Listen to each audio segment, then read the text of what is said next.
In this video, we are going to talk about estate taxes and probate costs. The federal estate tax or death tax is levied on a deceased person's inherited assets, the assets they pass on to the heirs.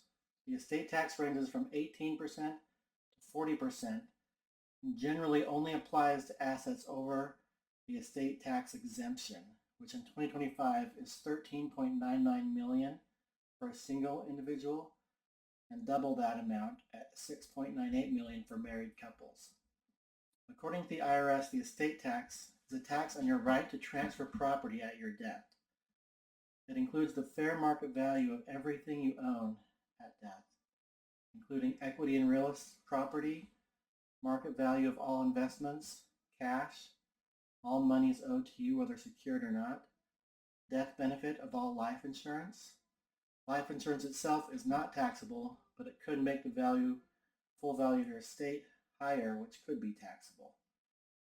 The full value of annuities, including income tax deferred annuities, full value of all IRAs, 401ks, and tax deferred investments, fair value of all intangibles, including royalties, copyrights, mineral rights, value of any business interests, sole proprietorships, partnerships, closely held corporations, value of all personal property, including automobiles, collectibles, artworks, antiques, and any reasonable expectations of an increase in the value of your estate in the near future, for example, an inheritance.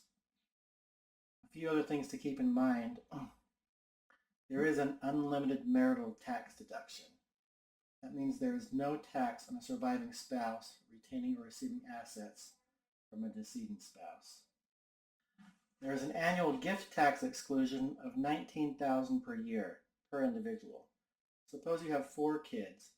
In 2025, you can give $19,000 to each of them, for a total of $76,000 without owing any taxes on those gifts. What's more, the exemption rules apply to individuals, not families. This means your spouse could also give your 4 children $19,000 each. Each child could receive $38,000 total from both parents without any tax implications. Life insurance isn't taxable, but it can make the full value of your estate higher, and the value of your estate over a certain threshold can potentially be taxed. Typically, if you were to sell your home, there would be capital gains tax.